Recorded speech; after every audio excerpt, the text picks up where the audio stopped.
So, this is my friend Ben Teitelbaum, and anyone who's watched any of these conversations before knows that I just have these conversations with friends, talking about different subjects. And part of the reason that I started this was when the whole COVID-19 thing emerged. I started thinking, what constructive thing could I do? And one of the things I thought was to share conversations with friends, just real conversations that I would have with them in any kind of situation. And I think we all have friends that we can talk to them about certain subjects and it just kind of starts going. And one of the conversations that I feel like Ben and I could have that'd be really cool is about cognitive dissonance, which is essentially the ability to hold two conflicting thoughts in your mind at the same time.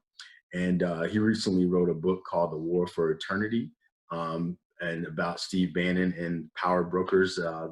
And in order to do that book, I imagine that he would have to have a great capacity for cognitive dissonance. And based on some of the conversations we've had in the past, I know that he has that capacity. And I think it's something that needs to be cultivated in our society. So we're going to just talk about it. So I'm glad you're up here, man. And I guess the first question is, like, when you think cognitive dissonance, what comes up for you? And did you have to use that? Do you have to use that on a regular basis in your work? Oh yeah, totally, totally. It's a very simple concept, and you put it well. I think at the basic level, it's the ability to hold two conflicting ideas in your head, and note that they both bear some legitimacy. I think recognizing and accepting cognitive dissonance in oneself is also an act of humbling oneself. Because there's always the possibility that at some level there's an explanation for why two things that we think are incompatible actually are compatible. But you're saying to yourself, well, I don't get that right now. What I do get is that there's value in idea A and there's value in idea B. And I can't, just pick the one that I think is best, rally behind it, and let it vanquish the other one in my thinking. So there, it's an act of humility. I also think it's an act of maturity too. There's a famous Swedish folk song, very simple, gets it all. It says, "When I was young, I knew everything. Now I'm old, I know nothing." Oh yeah, that's life. That's life. I mean, as we get older, I think our reliance and our investment on systemic analyses and systemic explanations degrades. Maybe that changes. It could be the stage of life that I'm in right now, but I'm also, as I've gotten older, I'm less invested and committed to the idea that I'm going to get like a full comprehensive explanation of everything that's going around, all virtue, all truth, all beauty, that explains everything. And if you do that, then you have to be ready for some cognitive dissonance. Right. I was thinking, when I was anticipating our conversation, originally I was thinking, like, well, if more people develop their capacity for cognitive dissonance, then we'd be able to have maybe more productive conversations and help us to establish more cohesive communities. And I was thinking about all the like positive sides of it. And then I started reflecting on it, and I started thinking, there's some people that hold cognitive dissonance in a way that is destructive as well. That they can hold ideas that seemingly, like, they can say, oh, I believe in freedom for justice for all, and then they somehow can hold some other things that are totally contradictory to that and not see the contradictions. And I hadn't thought about that as cognitive dissonance until I started anticipating our conversation. I was only thinking about what I got out of the building that capacity. So yeah. Oh, definitely. I mean, we can sit and wax about how great we think it is. It's sometimes difficult to tell the difference between what you said, which are things that actually are in opposition to each other. We shouldn't be surprised that people can do that. I mean, it's hypocrisy is a phenomenon. Right. I always say that when people talk about the logical conclusion of ideas, they don't have logical conclusions in action, because we act and think at variance with our stated values all the time. But the other tricky thing is that I think, cognitive dissonance can be a beautified version of the word moral relativism. Mm.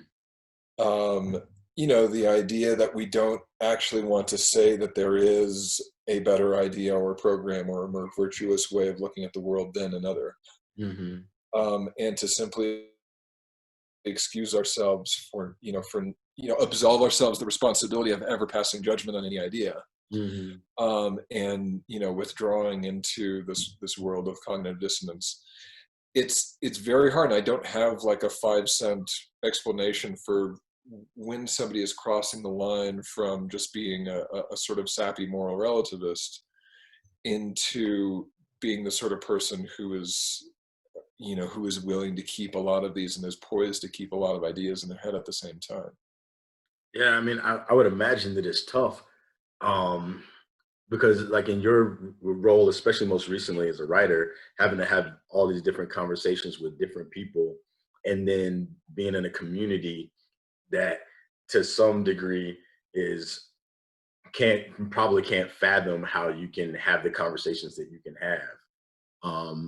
and having to navigate those waters seems like it would be kind of challenging, and there is this tension, at least in my imagination, of between what you're calling moral relativism and the person's desire to not offend, because they don't want to be offended, and then the other person who like will offend everyone because they see it as an expression of their freedom.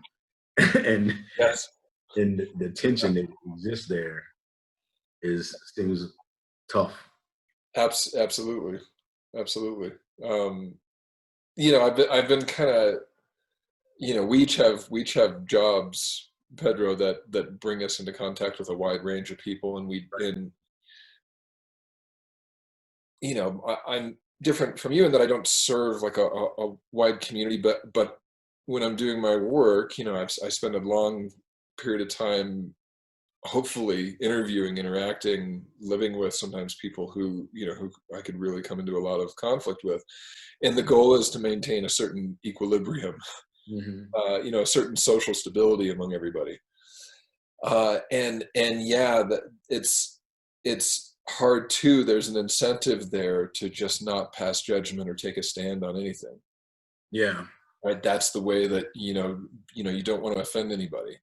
You don't want to have a hard conversation. You don't want there to be any conflict. So let's just stay back, and it, that is fertile ground for the type of kind of moral relativism or active withdrawal that lurks around cognitive dissonance, I think. Yeah. When I first learned that term, I was like, oh, that's what I'm doing. Because I had this encounter with a person that he called himself a white supremacist. Yeah. And I didn't know that he was. He was in the military with me, and a lot of people didn't like him, and I didn't know why because I didn't really know much about him. And then when he was my first significant encounter with him was Thanksgiving. He didn't have any family, and no one invited him over. So I just invited him over. I was like, "Hey, man, you want to come to my house for Thanksgiving? It's just me and Yeah. my romantic partner, but you can come hang out with us." He hung out. Everything's fine. And then when he was moving, he was leaving the military. And sometimes I don't want to tell this story publicly, but you know, whatever. So Not using names, right? I didn't say his name. So at any rate, when he was moving, no one was helping him. So he said, "Hey, Pedro, can you help me move?" I said, "All right, sure, I'll help you move." So I got to his house, and I'm like a book person. I love reading. So when I see people's books, I'm always kind of like, what's that person reading? And I saw Mein Kampf, and which Hitler wrote. And then I saw the Satanic Bible by Xander LaVey. Mm-hmm. And I was like, okie dokie. And I was like, I'm Christian, I'm black. And I'm like, so I asked him, I said, "Hey man, what's up with this? Like, why do you have these books?" And he said, "Oh, I'm a white supremacist and a Satanist." Just said it like that. Like, just like, "Hey, I like chocolate." And it's like, Yeah. and I was like, "What?" And I was like, I'm a black Christian, right?" And he's like, "Yeah." And I was like, "So how is it that you are saying you're a white supremacist and a Satanist, and you're hanging out with a black Christian. And then he said, well, you know, you should be a black supremacist. And I was like, I don't want to be a black supremacist. And then he went on to tell me that he told me a long story. I'm not going to get into it, but the ending part of it was he told me that white supremacists, the other white supremacists, are stupid, and that his type of white supremacist is the best type of white supremacist because he already knows that he's better than everyone else, so he doesn't have to act like aggressively and all this other stuff against the people that are beneath him. And I'm like, what conversation am I having right now? So it's just a smug white supremacy, a sort of. He was just like, he's like, if I'm the best, why do I have to go against someone else and put them down? It's like basically no point to doing that, because the only reason I would do that is if I were insecure and didn't actually think I was the best. So all these people out here screaming and all this other stuff, they're actually insecure, and and I'm aware. And I was like, oh, okay. And that was the last I was going to see him anyway, because he was leaving the base. But it was just an act of self-congratulation. Yeah, but I was kind of like, how does he think in these thoughts? And I started kind of understanding, and how did I not choke him? and then that's when I learned about cognitive dissonance, and I was just like, oh, wow. And I got fascinated with that idea and started to challenge my brain to like read and look at ideas that I know I don't agree with, but then to witness what happens inside of it. And so I started thinking it was the end all be all, but now I'm not sure. There's a somewhat well known, it's now been a little bit more publicized story, a biography in Sweden that's in some ways, well, it's not actually, no, it's not that similar to yours, but it's relevant. So I'll be brief. But there's a big media personality in Sweden named Jean Frick. Very strange name, a very, very unusual guy, but also affable. I've always found him to be. And he is part Jewish, part Roma Romani, grew up in southern Sweden. And he grew up, in schools being a victim of racism. A lot of people, pointing out the fact that he looked different, that he wasn't Swedish, that this and that. And, he would always look on with amazement when some of those same classmates, would then, let's say in an official school discussion, or if there's a school assignment to write an essay on why racism is bad. And they were all eager to then suddenly jump up and write their essays and give their reports, and they turn around, they were officially anti-racist, and they turn around and really, really lay into this kid. Meanwhile, he connects with the neo-Nazi group in his, accidentally in his hometown. He's very afraid of them. There's some razzing, but eventually he, comes across them late one night. I forget what the situation was. That after the razzing, oh, by the way, here's a beer. Sit down and have a chat with us. And I bring it up not to say that the identities that we attach to someone as a self-identifying white supremacist, that certainly says something true about who they are. But I think we kid ourselves when we treat our official designations, our surface level, sometimes ideologies and declarations and proclamations, as communicating everything about ourselves, and that it's going to be consistent, and that everybody will act in accordance with that. There's a lot of capacity for hypocrisy, as we mentioned before. Where we might be entirely different people in a different setting. And it makes me curious about this white supremacist. Yeah. Whether did he enjoy his time with you at Thanksgiving? Yeah, I mean, he didn't have to come. You know what I mean? And all the time, I'm better than Pedro. I'm better than Pedro. I'm better.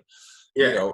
I don't think he did, because his even though I don't 100% understand his way of holding ideas, he did try to encourage me to be a black supremacist. And he said you should think that whatever you are is the best, because it was almost like a self-help kind of way of navigating the world. Mm-hmm. Like, I think I'm white, I should think white is the best. If you're black, you should think black is the best. And and then we don't have to be a threat to each other. We can just be our own best, whatever. And Yeah. what he said to me about Christianity was hilarious too, because I said, so what's up with the Satan stuff? And he said, you know, I tried to be a Christian before, and I kept failing and failing and failing, to lust and sin and whatever. And one day it just hit me, why not be on the winning team? And I was like your mind, man. You just move the goalposts Yeah. so that, well, it's interesting, you know, I mean. But he taught me something that people can do with the mind is so creative that Yeah. it can justify and create containers for almost anything, given the space to do that. Yes. I mean, he may be, for all I know, he might be a Muslim converted, married to a black lady by now. You know, who knows? But he did teach me that there was this capacity inside people, and you brought up something too when you mentioned the guy from Sweden. Because I had kids that like seemingly hated me, but if they saw me in public away from the group, they'd be like, "Hey, Pedro," and I'd be like, "What? Like, Yeah. you literally hated me yesterday. Like, how is this? How are you doing this?" Yes. And Yeah. it's strange. It's one of the things, you know, the type of research that I do, you know, we normally do, you know, I kind of struggled to realize it with this last project for a number of reasons, but ethnography, where you really are supposed to have, you know, an in-depth exposure to the people who you're studying, and you want to be able to know them in Right. the kind of casual sense of that term. And I've felt like, as a method, that it is trouble for um, an especially ideologically motivated commentator to be doing ethnography. Um, humanization is kind of a dirty word in my field, because it's treated as a way of distracting from the actual danger of the people, you know, who like I study. Um, but there's a unavoidable fact in all this, I think, is that when you get deep into the life of another person, um, things become chaotic and confusing.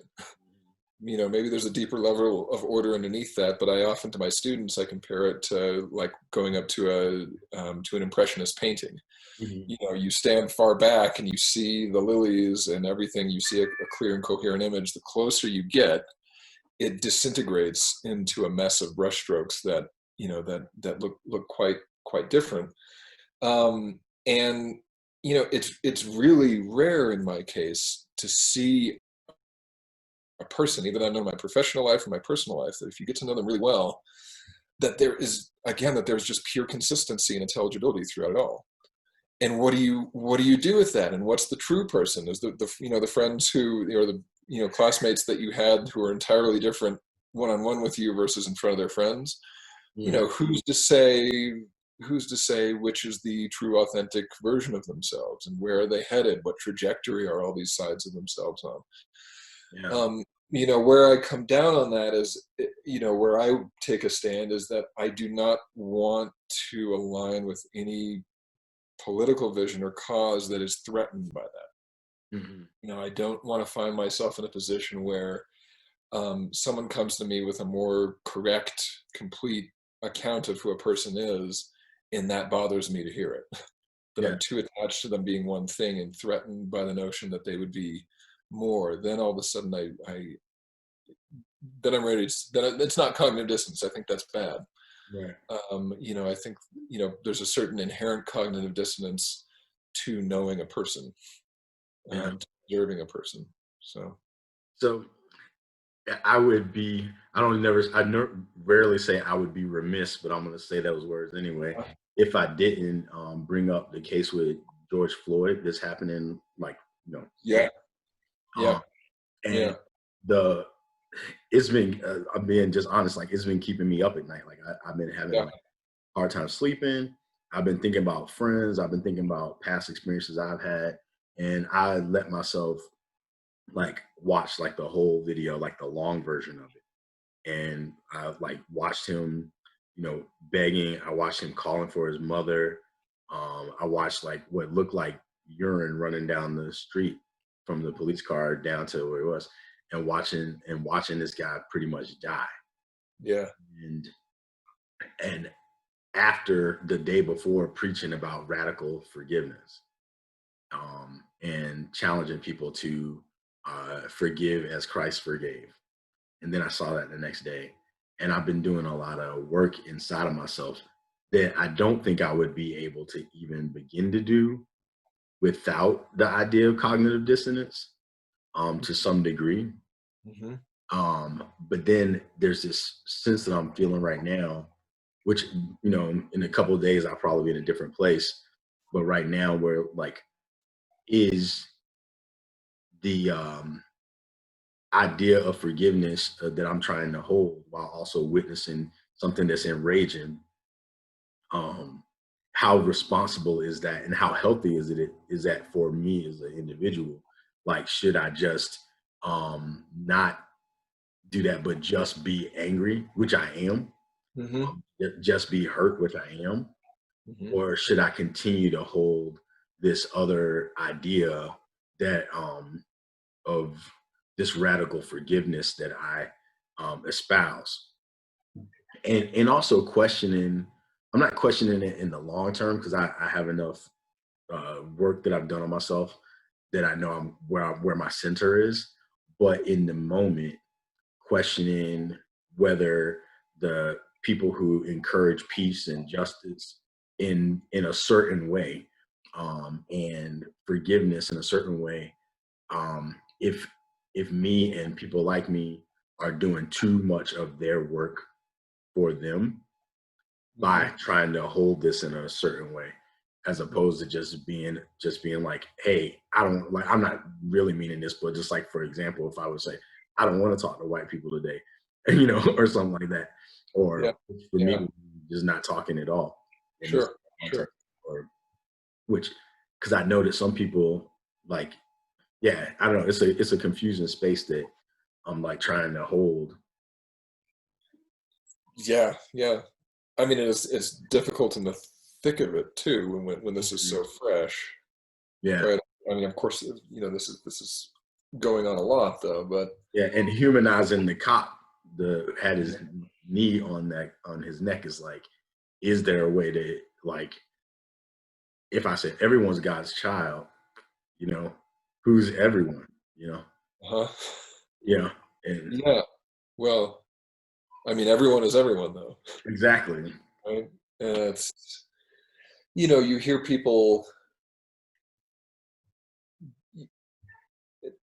Well, I mean, to go back, I, I think the institution of forgiveness. I think you all know how important it is. Mhm. Um, I don't know how often people always tag along with that. Conditional forgiveness. Mhm. I don't. Sometimes I don't think that's spoken about enough. Um, and there's something to be said for the fact that forgiveness is the sort of, as a virtue, it's an honest thing that one would hope would result from a natural period of reflection that might include periods of time where it is not there. Right, it's not accessible. Yeah, and one should never pass judgment on someone else for not having it. Right. That's not at the tip of their thought, so to say. Yeah.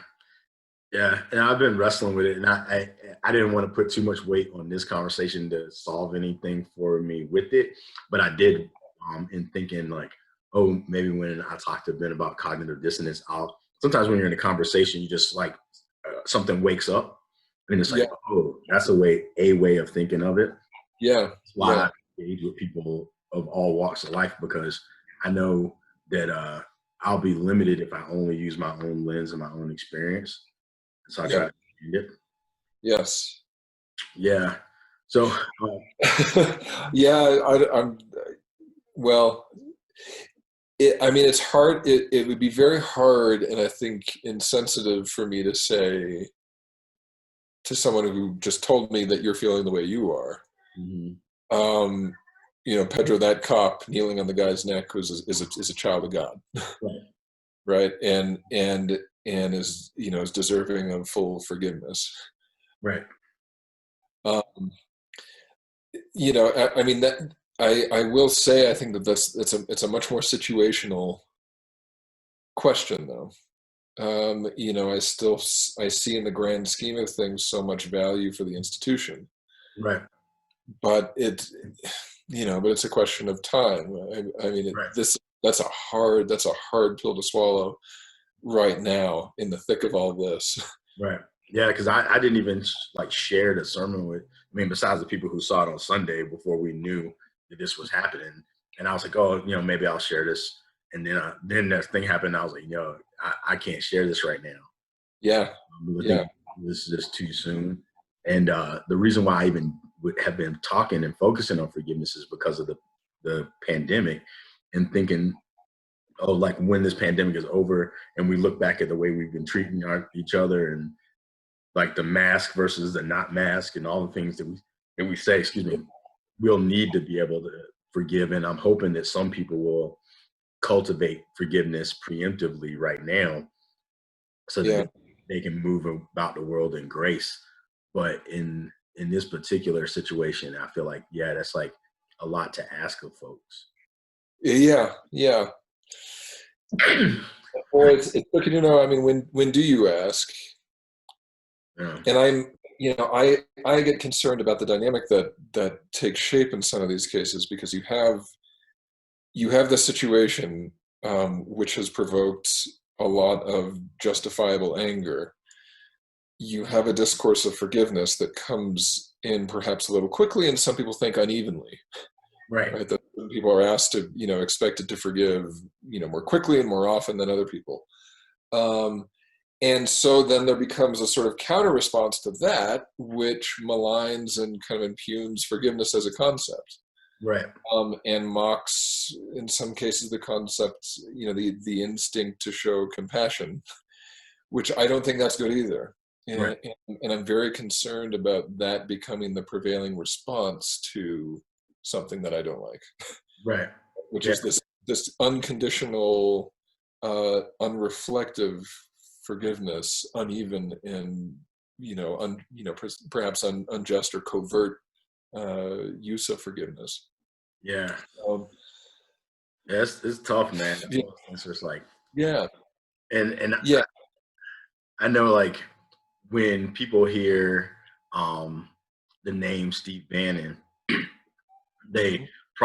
I've heard, like, I was on a talk the other day with like 5 Black ministers, and they brought up Steve Bannon and basically said some of the things that he stated. They said Steve Bannon is probably excited about everything that's going on right now. I don't know if he is or isn't, and I'm not trying to make this about him, but Yeah, more about the humanization of disruptive people who are conscious of the disruption that they may be leading people into, yeah, and the idea of one of the things for the radical forgiveness was the whole Jesus line of "Father, forgive them, for they know not what they do." But yeah, when you like reading your book and saying like, "Wow, this guy's like very very intelligent and this and this," how can I say he doesn't know what he's doing so that I might forgive them if that's my avenue into forgiveness? How can I hold those conflicting thoughts in my mind, hmm, and navigate my day-to-day life? And how can I ask that of anyone else? sure, sure. Yeah. Yeah, it's with someone like Steve, it was, it's a situation where, the border wall, the tensions at the border, the potential instrumentalization of racial resentment in the 2016 election, um, deliberate undermining of our prevailing sources of information about the world, the fake news discourse, all of those things are there. And the cognitive dissonance, I mean, remember, forgiveness for me is actually the end production of that is not cognitive dissonance. That's a new state of stability that one goes forward in.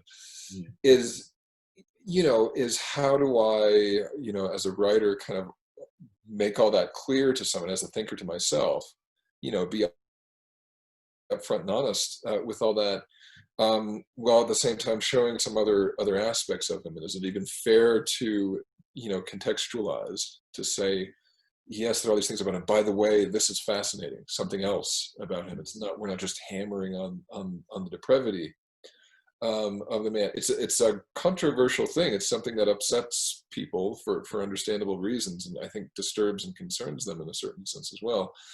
On the other hand, Steve Bannon, the actual person, the actual person that I spent all this time with, has all those features that so many people find troubling, in addition to others that are not only fascinating, but I don't want to say impressive, but captivating or compelling almost. Something a little more than fascinating. When I see, when I see a conversation, let's say, in a lot of activism around the idea of, broadly speaking, making a local community more empowered and sovereign, let's say, or attempting to give the working class, at least in some sense, more control over its own destiny. Mm-hmm. We can qualify that and talk about the inherent nativism in it. Someone might see it as hypocritical relative to the funds that Bannon has managed and funneled through the Trump campaign and so on. But there's a little snippet there that doesn't quite fit that other narrative, and I could either ignore that or let it exist. I've opted for the latter, Mm-hmm. right? And that's, to me, it's struggling, but it's also a matter of grappling with reality, Yeah. right? If I cut all of that out for the sake of political expediency, I'm dealing with kind of a cartoon character at that Yeah. point, not quite dealing with the actual person who's in front of me, and I'm making that sacrifice of insight and intellectualism so that I can perpetuate my political beliefs, which then all of a sudden seem to me to rest on somewhat shaky ground. Yeah. So I And don't know. That's how I think about it. I get that, and it's like the funny thing, like the reason why this is perfect to talk to you about this kind of subject is I can talk to you about it, understand where you're coming from, get you as a friend and everything, and I can see how someone else would be pissed at you. You know what I mean? And then and it's but I you can hear my kids in the background, but I feel like this one of these things I've been working on talking to people about is cultivating a loving witness. And Uh-huh.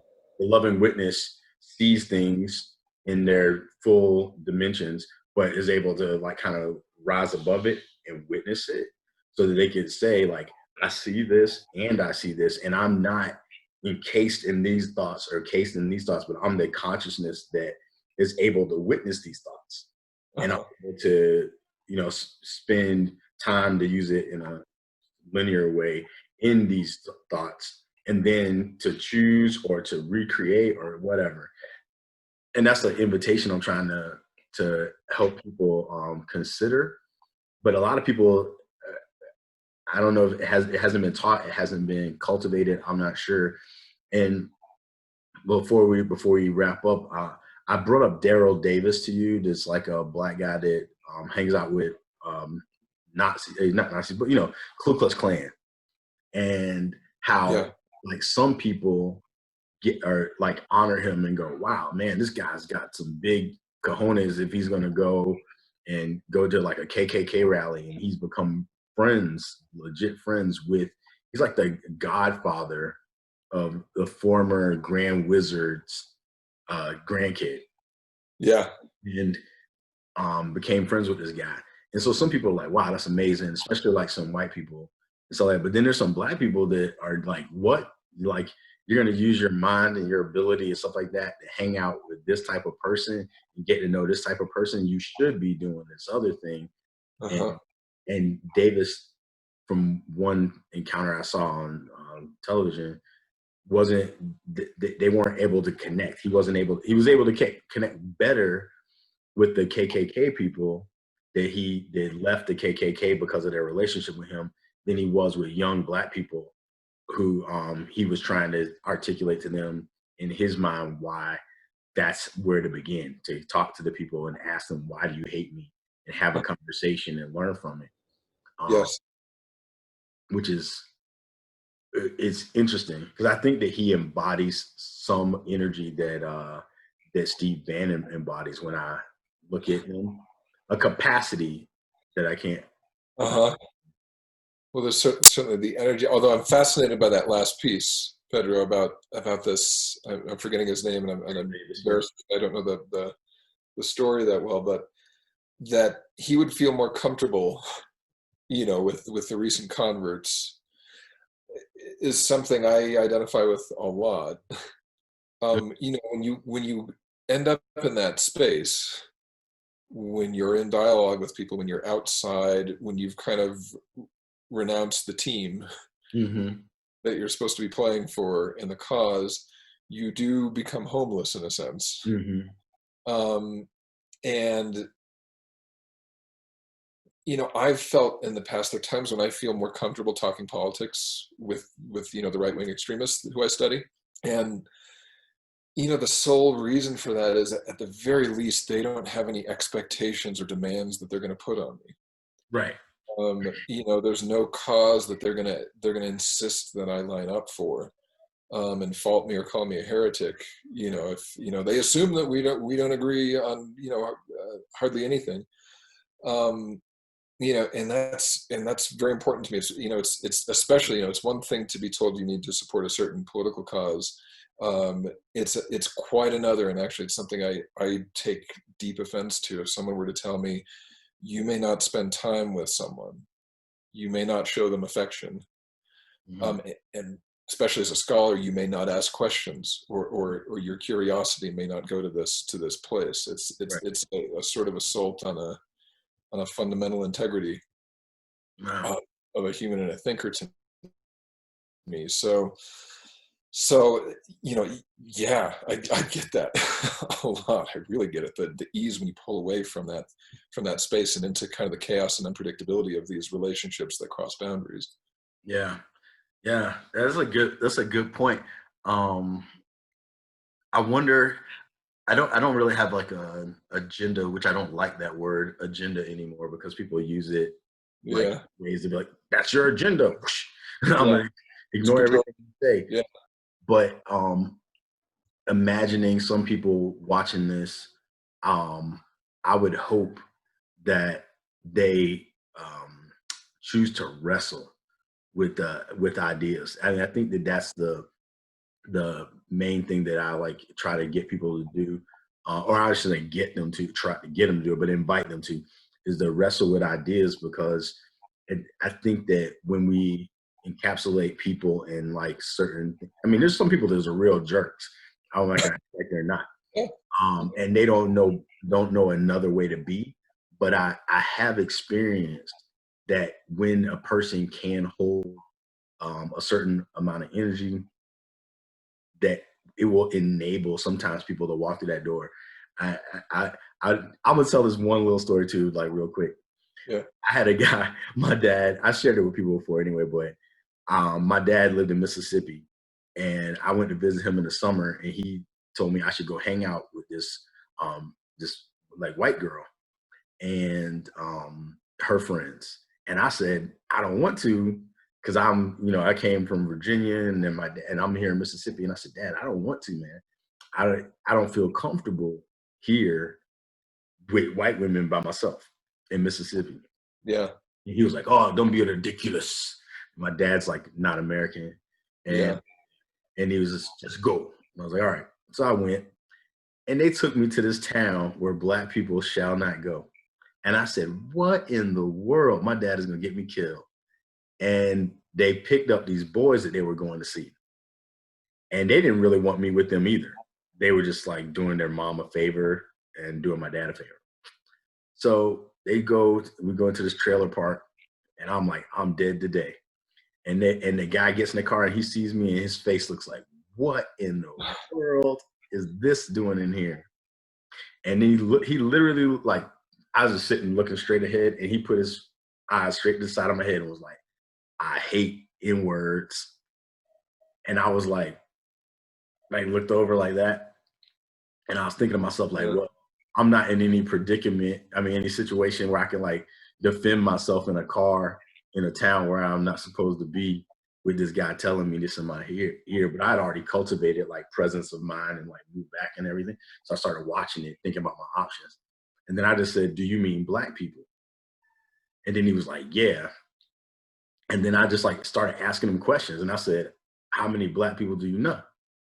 And then he was like, and I was like, "You don't know any?" And then he was like, "No." And then I was like, "Yeah, how do you hate them?"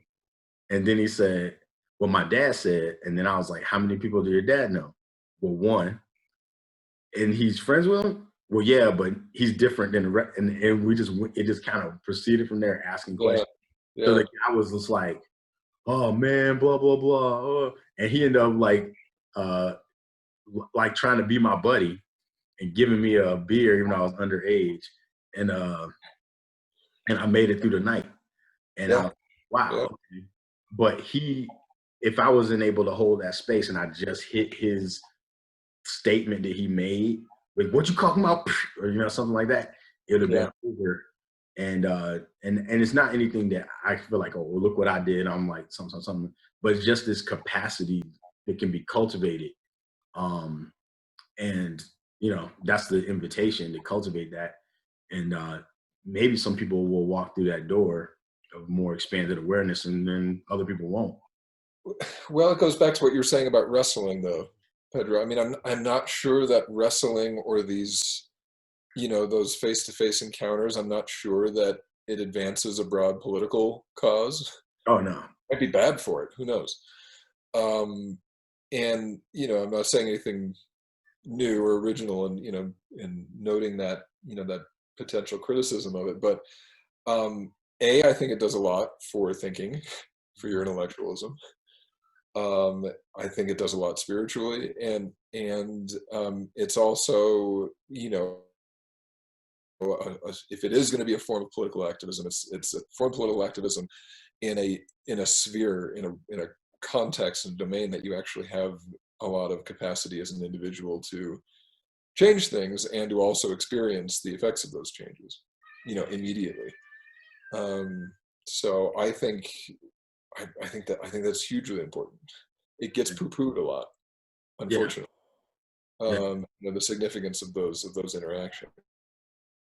Yeah. So Well, I'm hoping by having conversations like this and people witnessing like the conversation we're having and some I'm having with other people, that they'll at a minimum say, "Hey, maybe I can just talk with somebody about this, and maybe somebody who has a different ideas than me or whatever, and just kind of witness and see what happens." So yeah, that's the invitation, and uh, yeah, definitely appreciate you being up here with me. And I it's will. an honor, Pedro. Yeah, yeah, and I'll look forward to. I always every time we end up talking, I'm like, I don't want to over talk you, but I appreciate it because I don't get to get into this type of conversation with too much. It's this likewise, Yeah, cool. always. Thanks, man. Yeah, thank you.